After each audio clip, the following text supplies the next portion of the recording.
자, 바로 이어서요. TET2급 제80회 지금 실기 파트 하고 있죠. 우리 실무 수행 4번 결산 파트 이어서 바로 보도록 하겠습니다. 결산 파트를 보시게 되면 수동 결산과 자동 결산 두 파트로 항상 나뉘어져 있죠. 일단 수동 결산은 일반 전표 입력해서 여러분이 12월 31일자로 여기 해당되는 그 거래를 차변 대변 나누어서 여러분이 직접 분기를 해 주셔야 되는 파트라고 알고 계시죠. 자, 일반 전표 입력 클릭하시고요. 날짜는 12월 31일자로 해주시고요. 자, 내용을 보아하니 단기 투자 목적으로 구입한 유가증권에 대해서 기말 평가를 반영하시오라고 되어 있어요. 단기 투자 목적이라고 하면 그리고 타 회사의 주식을 우리가 이렇게 샀다고 한다 그러면은 얘는 우리가 단기 매매 증권이라고 기록하기로 되어 있죠. 그래서 취득한 날짜에 10월 15일이죠. 취득한 원가가 1,500만 원인데 공정가치가 지금 12월 31일 2024년도죠. 2024년도 12월 31일 공정가치가 1,400만 원이었다고 얘기를 하면 지금 우리가 취득한 날짜를 기준으로 해서 이 단기 매매 증권의 금액을 계산하는 것이 아니라 기말에 이렇게 공정가치로 평가가 되면 현재 우리가 갖고 있는 단기 매매 증권의 장부가액은 1,400만 원이라고 이렇게 기억을 하고 계셔야지 돼요. 자, 그런데 1년이 또 지났네요. 그죠? 1년이 지나서 현재는 1,800만 원으로 400만 원만큼 금액이 더 올라갔어요. 이런 경우 기말의 공정가치를 평가할 때에는 증가한 만큼 또는 감소한 만큼만 우리가 장부에다가 기말 정리사항으로서 정리를 해주셔야 돼요. 그러면 차변에 단기 매매 증권이 올라갔죠. 단기 매매 증권이 얼마가 더 상승했냐면 400만 원이 더 증가했어요. 그 다음에 차변에다가는 자, 대변에다가는 여기 지금 매각한 게 아니라 평가만 한 거잖아요. 그래서 단기 매매 증권 평가이익이라고 해가지고선 단기 매매 증권 평가이익을 400만 원 이렇게 해주시게 되면 요 해당되는 거래에 대한 기말 정리사항으로서 결산이 마무리가 된다는 얘기죠. 여기 그대로 한번 입력을 해보도록 할게요. 차변에다가는 단기 매매 증권 해주시고요. 금액은 400만 원. 그 다음에 대변에다가는 단기 매매 증권 여기 평가라고 했었죠. 평가 2 그래서 금액은 여기 400만 원. 예, 이렇게 입력해 주시면 첫 번째 수동 결산에 대한 결산 정리분기를 마무리한 거예요. 자, 그 다음에 두 번째 그 자동 결산을 보도록 할게요. 자동 결산을 보아하니 단기 법인세 등 1,565만 5,200원이라고 지금 얘기를 하고 있고요. 그 다음에 법인세, 중간예납세액 및 원천징수세액이 선납세금 계정에 계상되어 있다라고 되어 있어요. 그러면 요거부터 먼저 마무리를 지려면 보편적으로 이 법인세에 관련돼서는요 회계 처리하는 여러 방법이 두 가지가 있어요. 보편적으로 일반 전표 입력 여기 지금 수동결산이라고 했던 파트 있죠. 여기 일반 전표 입력에 입력하는 방법이 있고 그 다음에 결산 자료 입력 플러스 그 다음에 일반 전표 입력 이렇게 두 가지로 나누어서 입력하는 방법이 두 가지가 있답니다. 그럼 일단 제가 두 가지를 다 설명을 해 드리도록 할게요. 보통 여기 법인세는 여러분 그 TET 2급까지는 직접 계산하라는 문제는 나오지 않고요. 법인세가 얼마라고 이렇게 알려줘요. 그럼 분기할 때 차변에 법인세, 그 다음에 선납세금은 세금을 미리 납부했다는 뜻이니까 선납세금은 선급금하고 같은 그런 계정이라고 생각하시면 돼요. 다만 선급금은 어떤 대가에 의해서 미리 돈을 준 거지만 선납 세금은요 세금은 대가 없이 납부하는 것을 세금이라고 한단 말이죠.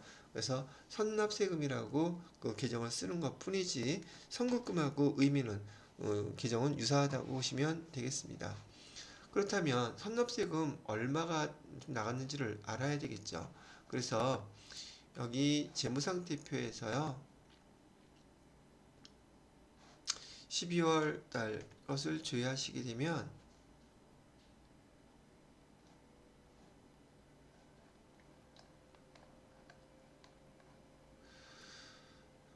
선납세금 여기 보시게 되면 선납세금이라고 해서 납부된 금액이 미리 납부한 세금이 754만 8천 원 나와 있는 거 보이시죠? 그래서 여기서 선납세금 얼마를 냈는지를 찾아보시고 그 다음에 회계 처리를 해주실 때는 일반 전표 입력에서요 12월 31일 날짜로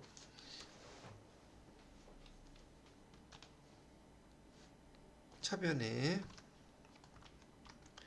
법인세 등 해서 그 금액 알려줬던 거 있죠 여기 1565만 5,200원 이렇게 쓰고요 대변에다가는 선납세금 자산 계정이었는데 얘는 이전 빼줘야 되겠죠 나머지 거 차액만 우리가 납부하면 되니까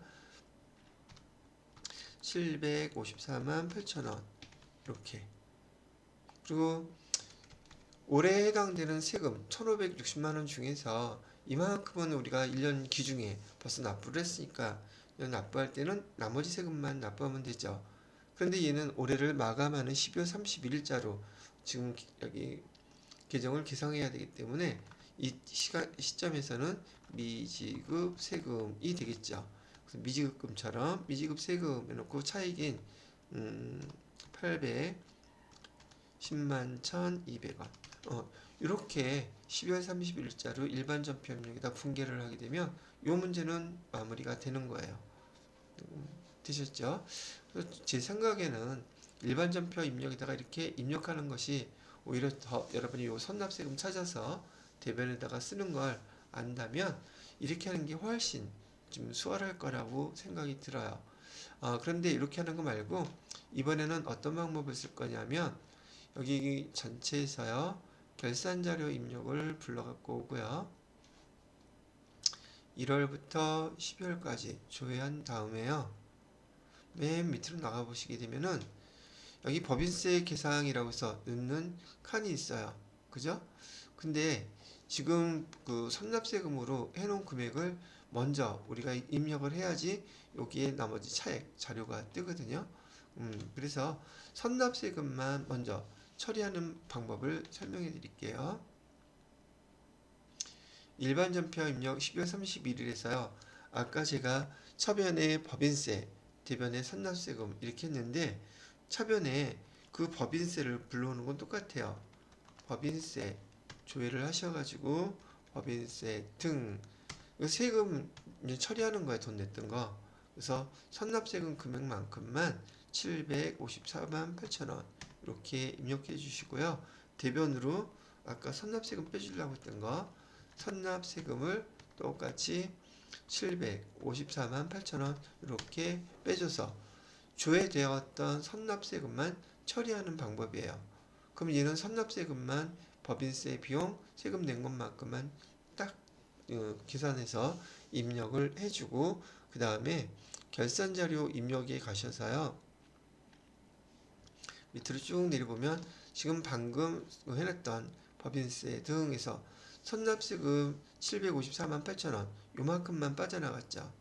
그러면 계산기로 여기 법인세 1,565만 5,200원 중에서 이 금액을 뺀 나머지 차액 근데 그거는 얘는 세금 냈으니까 그거는 좀 차후에 우리가 납부를 해야 되겠죠.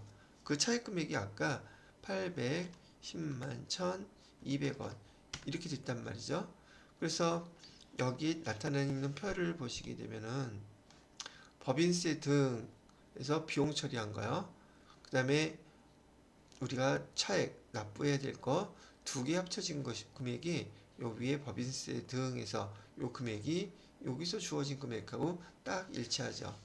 그래서 아까 일반 전표에다가 입력할 때 얘가 차변 계정이고요. 요 두 녀석이 다 대변 계정으로 있었던 거예요. 그래서 이렇게 나눠서 번거롭게 입력을 하느니 제가 처음에 알려드렸던 방법으로 12월 31일 날짜로 차변에 법인세, 대변에 선납세금, 나머지 차액, 미지급세금 이렇게 입력하는 것이 여기 AT 시험에서는 훨씬 수월하지 않을까 싶어요. 하는 방법은 여러분이 선택해서 이렇게 정리를 해서 입력을 해주시면 된다는 얘기예요. 자, 됐고요. 그 다음에 기말 재고 현황, 재고자산 현황이라고 되어 있는데 원재료, 제공품, 제품 세 가지가 있죠. 장부 금액과 실제 재고 금액 차이 없다고 뭐 손댈 거 아무것도 없다고 입력만 해달라는 문제네요. 그러면 쭉 올라가서 첫 번째 원재료 금액 있죠. 기말 원재료 재고액에다가 1625만원 이렇게 입력해 주시면 되겠고요. 그 다음에 제공품은 조금 내려보시게 되면 기말 제공품 재고액 여기 있죠. 여기다가 2030000 이렇게 입력해 주시면 돼요. 그 다음에 기말 제품 재고액은 기말 제품 재고액 여기 칸 있죠. 여기다가 2084000 예, 이렇게 입력해 주시면 기말 재고 자산 현황에 대해서 기말 재고를 다 반영을 한 거예요. 자, 그러면 더 이상 입력할 게 여기서는 없죠. 그래서 다 입력하시고 난 다음에는 전표 추가 반드시 눌러서 이 금액들에 대한 결산 분계를 일반 전표에 다 반영을 해 주셔야 돼요. 이거 안 하면 그 조회되는 문제들 금액이 다르게 나온단 말이죠. 그럼 다르게 조회가 되면 당연히 문제를 틀리겠죠. 반드시 이거 해 주셔야지 돼요. 자, 그러면 전표 추가가 완료되었습니다 라고 나오죠. 그래서 완료된 것까지 마무리해 주시면 돼요. 자, 그 다음에 세 번째 이익잉여금 처분계산서에 대한 게 나오는데, 자, 여기 결산자료 입력은 끝났고요. 전체 메뉴에서 바로 밑에 이익잉여금 처분계산서 얘를 갖다가 반영해 달라는 얘기거든요. 그래서 여기 이익잉여금 처분계산서 클릭하시고요. 저장된 데이터가 있습니다. 저장된 데이터 불러오시겠습니까? 여기서 이해 누르면 안 돼요. 왜냐면 지금 이 저장된 데이터라고 하는 것은 시험 문제에서 우리가 지금 기말 정리사항들, 결산에 관련 자료들 입력하기 전의 데이터예요. 근데 우리가 이제 입력을 했으니까 저장된 데이터를 부르는 게 아니라 아니오라고 해야지 추가로 입력된 자료까지 다 합쳐서 불러오게 돼 있단 말이죠. 그래서 아니오 누르시면 돼요. 자, 그리고 여기 반영되어 있는 이 금액들 중에서 이익잉여금 처분계산서 처분 예정일 여기 나와 있죠. 이 날짜만 입력해 주시면 돼요.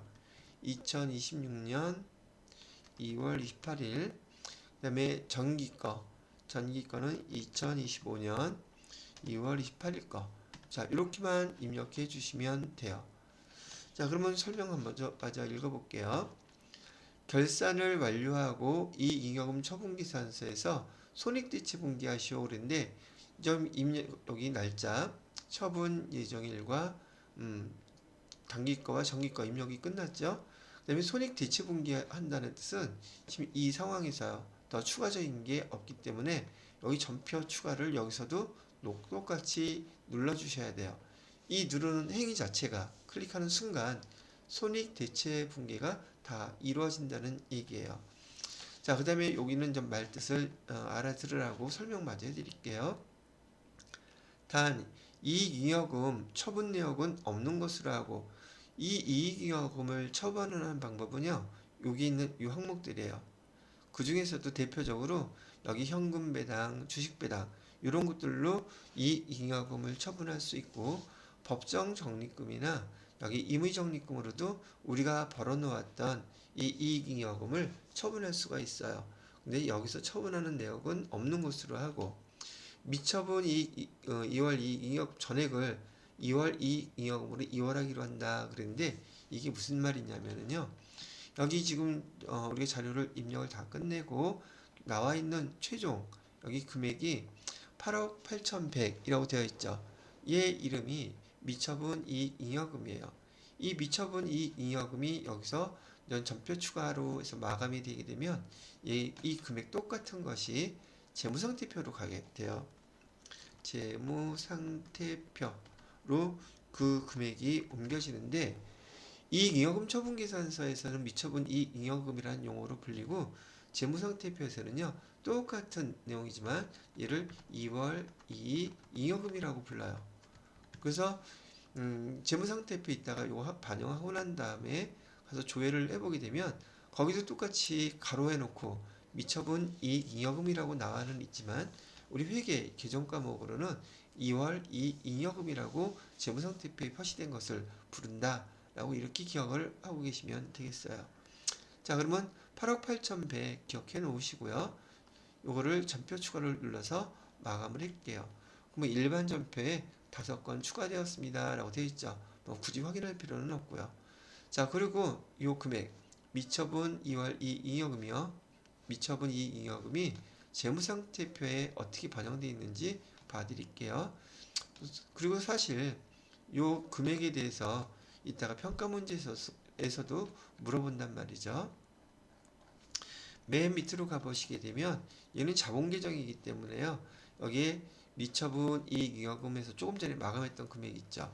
그 금액이 8억 8,115만 3,830원 이렇게 반영이 된다는 얘기예요.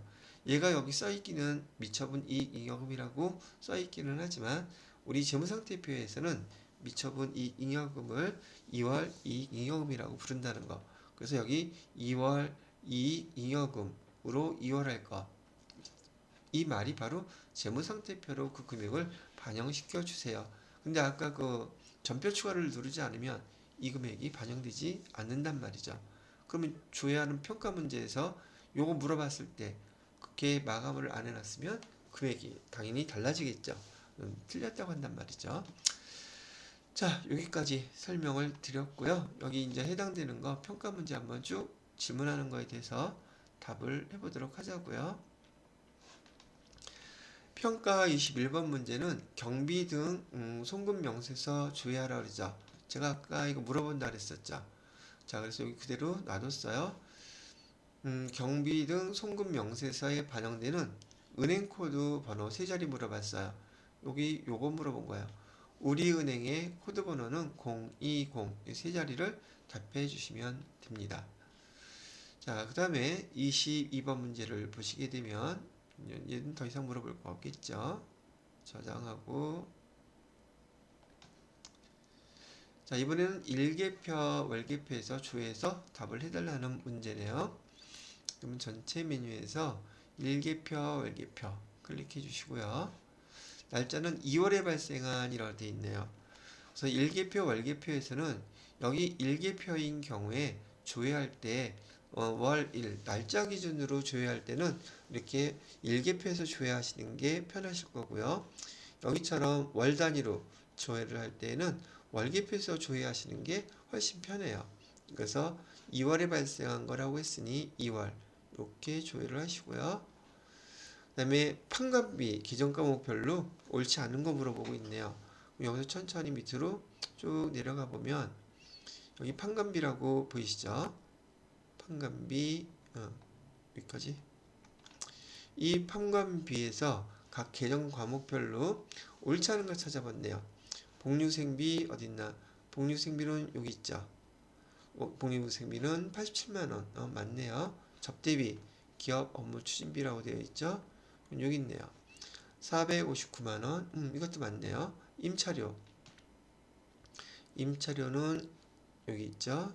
220만원. 220만원이 아니라 202만원. 임차료 금액 다르죠. 그러니까 여기서 해당되는 틀린 옳지 않은 금액은 3번에 임차료라고 답해 주시면 돼요. 그 다음에 보험료는 밑에 120만원 돼 있죠. 120만원 맞네요. 되셨죠? 자, 이렇게 해서 21번 문제, 22번 문제도 같이 봤고요. 이번에는 23번 문제인데 얘도 마찬가지로 11월달 일개표, 월개표를 조회해 달래요. 조회해 달라는 대로 11월달 거 조회해 주시고요. 그 다음에 발생한 제조경비 금액이 얼마냐고 물어봐요. 제조경비 금액은 여기 매출 원가 밑에 파트에 있을 테니까 여기 있죠. 제조경비. 요 제조경비 금액이 얼마냐고 물어보고 있어요. 그럼 여기 제조경비 합계 금액은 225만 7천원. 이렇게 답해 주시면 해당되는 문제에 대한 답이 되겠습니다. 자, 그 다음에 24번 문제는 여기서부터는 거래처 원장을 조회해 달래요. 일개표, 월개표는 없애고 거래처 원장 여기 있죠. 거래처 원장을 클릭해 봅니다. 자, 거래처 원장에서 4월 말이라고 했으니까 여기 1월 1일부터 4월 30일까지 계정 과목은 보통예금 잔액을 물어봤죠. 보통예금 해놓고요. 그냥 다 엔터 치시면 돼요. 자, 여기 보통예금 잔액이 나와 있고요. 우선 국민은행 거 보면은 국민은행 보통 거 여기 있네요. 국민은행 보통은 2,926만 6,830원. 예, 맞네요. 농협은행 거요. 농협 보통은행은 8억 4천. 이거 틀렸네요. 그러면 얘가 농협은행이 잔액이 틀렸다고 답을 해 주시면 되겠고요.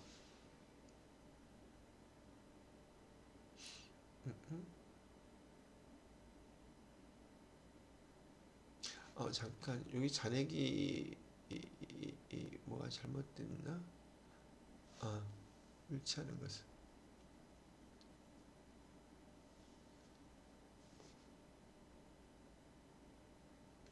그 다음에 우리 보통은행 6,400 기업보통은행 3,000만 우리하고 요 농협은행하고 뭐가 지금 제가 입력할 때 거래처 잔액을 잘못 입력해 봤네요.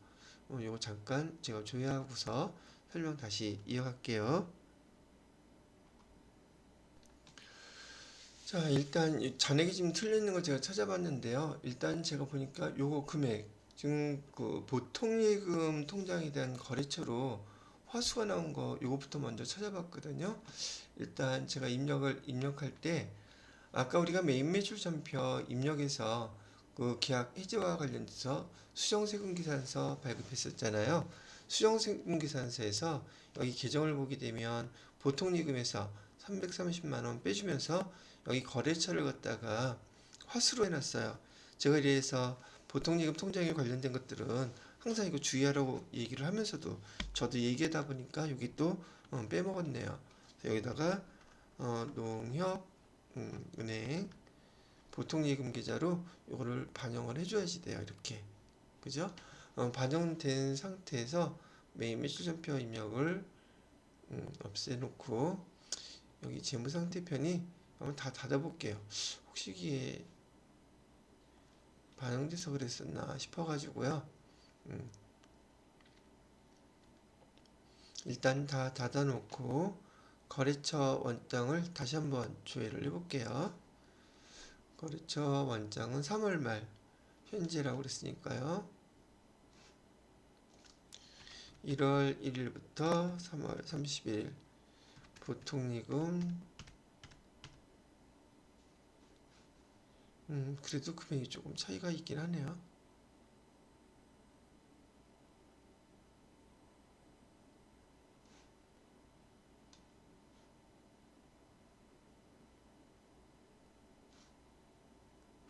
그 7천. 요 나머지 금액 차이 나는 것도 지금 제가 찾아보고 나서 다시 또 이어갈게요. 자, 지금 평가 문제를 하면서 이걸 수정을 해놓고선 그 돈을 갖다기 조금 전에 그 자료를 입력을 해봤잖아요. 그런데도 반영이 안 되고 330만 원이 틀려요. 이유가 왜 그러냐면 지금 우리가 전표만 수정했다고 해서 이 잔액이 수정이 되지를 않는다는 뜻이에요. 이유는 우리가 그 아까 이익잉여금 처분계산서 여기서 결산분기에 마감을 했고 그다음에 결산자료 입력 여기 항목에서요. 결산자료 입력 12월 거 여기 해당되는 것들 다 마감을 지금 해갖고서는 손익의 그 계정에 반영을 해버렸기 때문에 지금 수정이 안 되는 거예요. 이 상태에서는. 이 상태에서는 어떻게 얘를 수정해 주느냐면 제가 실수해서 빼먹은 그 계정을 어떻게 처리해서 원상복귀 시키는 한번 보세요. 전표 입력 여기에서요. 12월 31일자로 전표를 불러오게 되면은 우리가 지금 입력했던 즉 결산 자료에서 입력해서 F3 눌러서 전표 추가됐던 것들 있죠. 전표 추가됐던 것들이 여기 결차 결대로 해갖고서는 쭉 나와 있는 거 보이시죠? 결차 결대. 그 다음에 밑에 손익 것까지 대체됐던 것들까지도 쫙 다 나와 있어요. 그래서 지금 이 해당되는 것들을 갖다가 한 번에 다 없애버릴 거예요. 어떻게? 여기 전체 클릭해 주시고요.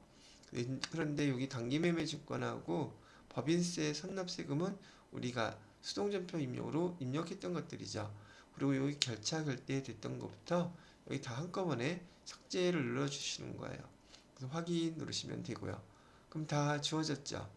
이 상태에서 다시 결산자료 입력 12월까지 다시 조회를 해주시고요. 여기 기말상품 재고에 다시 한번 입력을 해볼게요. 기말상품 재고의 원재료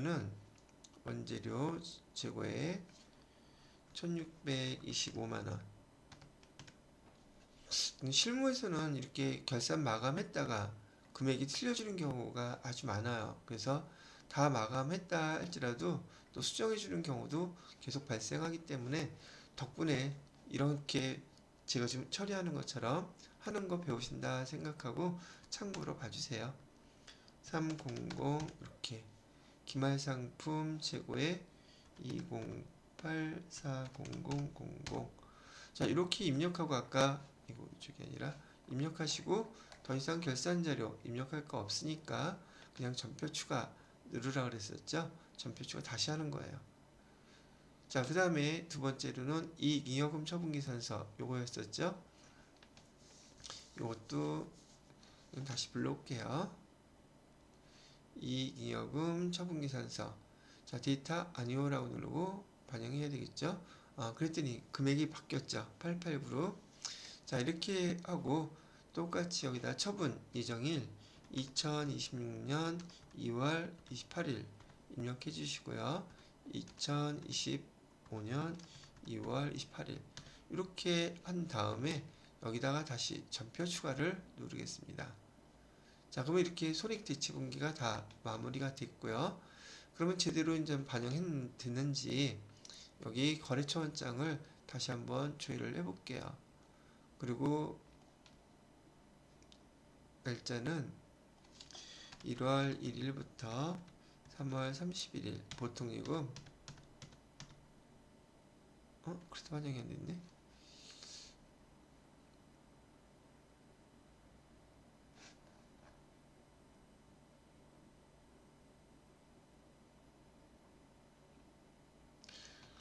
뭐가 왜 반영이 안 됐을까? 잠깐 이거 제가 다시 좀 해볼게요. 죄송합니다.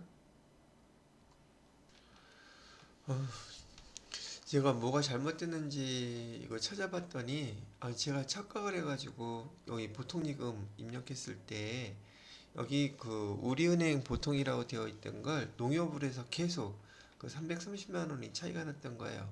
찾다 보니까 저도 뭐에 홀렸는지 이렇게 실수하게 되면 찾는데 한참 걸리는 경우가 있어요. 그래서 여러분들한테 이 보통리금 그 거래처 입력하는 거 다시 한번 저도 이렇게 헤매는 걸 보여드렸으니 그리고 별걸 다 해봤잖아요. 이걸 고치지 않고 다른 걸 고쳤으니 수정될 리가 없죠. 여하튼 그래서 이거 고쳐갖고서는 거래처 원장을 다시 조회해봤더니 제대로 나오더라고요. 자 화면을 보시게 되면 다시 한번 아까 국민은행 보통예금 보통예금 잔액은 2,926만 6,830원이고요. 그다음에 농협은행 좀 수정을 해서 보니까 9억 7,034만 500원이 됐죠. 맞죠? 그다음에 우리은행 같은 경우에는 여기 있고요. 6,779 이거 틀렸죠. 그래서 여기 옳지 않은 것은 디귿이 여기 3번이 되겠고요. 그다음에 기업은행 보통 3천 돼 있죠. 자, 이렇게 해서 조금 헤매기는 했지만 그 잔액이 틀려가지고 별걸 다 해봤죠. 근데 실무에서도 사실상 결산할 때 결산 마감해 놓고 이런 일이 벌어지게 되면 아까 보여드렸던 것처럼 일반 전표 입력해서 결산 분기된 내용들 다시 지우고 수정한 다음에 다시 반영하면 되십니다. 저 같은 경우는 반영이 안 됐던 이유가 여기 거래은행을 잘못 입력해 놨기 때문에 어떻게 보면 제대로 된 것인데 거래은행 거 잘못 넣어서 계속 바뀌지 않고 결산이 그렇게 반영됐던 거예요. 자, 됐고요. 25번 문제 보게 되면 얘도 거래처 원장에서 조회해달라고 하고 있고요. 4월 말 현재로 봐야겠네요. 그럼 여기를 4월로 바꿔주시고요. 그 다음에 계정은 외상미 출금 잔액을 물어보고 있죠. 암호물산에. 그래서 외상미 출금 해주시고요. 암호물산. 여기 암호물산은 101번이라고 하니까 암호물산만 조회를 해보면 되겠습니다. 그럼 암호물산의 외상미 출금 잔액은 얼마예요? 우리가 조회한 기존 과목은 외상미 출금이고요. 거래처는 암호물산이고, 그죠? 그 다음에 여기 암호물산에 거기 잔액 나와 있죠. 9,900만 원이라고 답해 주시면 되겠네요. 그리고 26번 문제를 보시게 되면 9월 말 가지급금 잔액이 있는 거래처 코드 5자리 입력해 달래요. 그러면 9월 말로 바꿔주시고요. 그 다음에 가지급금이라고 그랬죠. 가지급금에서 엔터. 그 다음에 여기 스페이스바로 엔터 다 치게 되면 가지급금 있는 것은 그 이덕현 그 대표이사죠.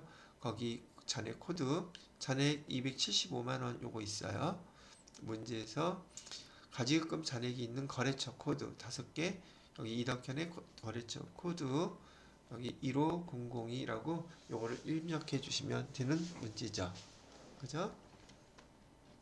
자, 그 다음에 27번 문제를 볼까요? 27번 문제는 그 업무용 수용차 조회를 해달라 그러네요. 그러면 전체 메뉴에서 업무용 수용차 해주시고요. 뭐죠? 차량 비용 현황이라고 되어 있네요. 업무용 수용차가 아니라. 자, 차량 비용 현황.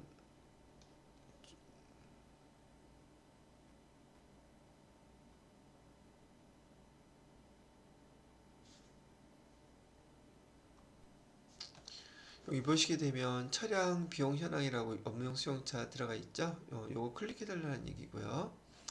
그 다음에 날짜는 2월 말 현재라고 그랬어요. 1월 말 현재 엔터 전체를 다 비교해 달라고 얘기를 했으니까요.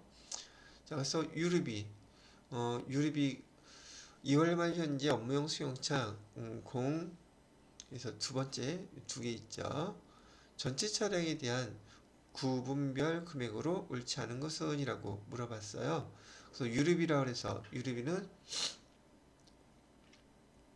45만 5천 원이라고 나와 있죠. 그러면 여기 화면에서 유류비 보시니까 45만 5천 원 여기 나와 있고요. 그 다음에 보험료 120만 원이라고 나와 있죠. 그 다음에 보험료 전체 금액 120만 원. 그 다음에 수선비는 17만 5천 원. 그 다음에 임차료 200 임차료가 좀 잘못됐네요. 그죠? 그래서 여기 4번이 답이 되는 거예요. 자, 이번에는 합계전액 시산표 조회를 해서 답해달라고 나와 있네요. 전체 메뉴에서 합계전액 시산표 여기 있죠. 클릭해 주시고 합계전액 시산표인데 1월 말로 했었으니까 1월 말로 조회를 해봤어요. 그리고 재고자산 잔액이 얼마냐고 물어보고 있네요. 재고자산 여기 있죠. 여기 재고자산의 잔액은 3억 6,905만 원이라고 되어 있으니까 요거 답을 해주시면 되겠네요. 그죠? 자, 그 다음에 29번 문제는 7월 말로 바꿔주시고요. 그다음에 비유동자산 잔액이 얼마예요? 비유동자산 밑으로 쭉 내려와서 여기 보시면 비유동자산이라고 나와 있죠. 비유동자산의 잔액은 11억 5,450만 원이라고 여기 답을 해주시면 되겠어요.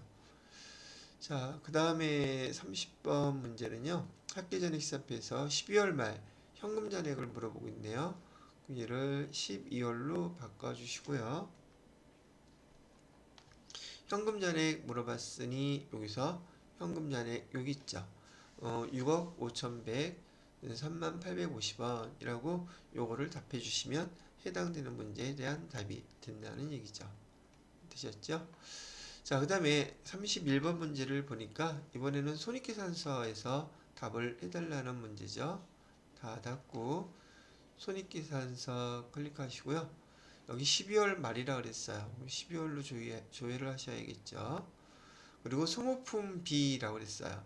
판관비에서 소모품 B를 조회했더니 여기 금액 나와 있네요. 그래서 금액은 164만 4천 원 이렇게 답해달라는 얘기. 그 다음에 두 번째는 똑같이 12월 말 시점에서 영업 외 수익이 얼마냐요? 영업의 수익 금액 여기 있죠. 영업의 수익은 600만 원이라고 답하시면 되겠네요. 그죠? 자, 그 다음에 33번 문제는 재무상태표를 조회해달라고 그러죠. 그러면 재무상태표 여기서 열어보고요. 재무상태표 12월 말 시점이네요. 12월로 조회를 해주시고요. 차량 운반구의 장부금액. 장부금액이란 취득 원가에서 감가상각 누계액을 뺀 금액을 얘기해요. 그럼 차량 운반구는 비유동자산이니까 조금 내리면 차량 운반구 그래서 여기 나와 있죠. 차량 운반구에서 감가상각 누계액을 뺀 금액 합쳐서 1억 7,200 나와 있죠. 요 1억 7,200을 답해 주시면 되는 거예요. 자, 그 다음에 12월 말 맞죠? 12월 말 재고자산이 얼마냐고 물어봤죠? 재고자산은 우리 유동자산이니까 조금 올라가서 여기 보시면 재고자산이라고 되어 있죠. 이 재고자산의 잔액은 얼마입니까?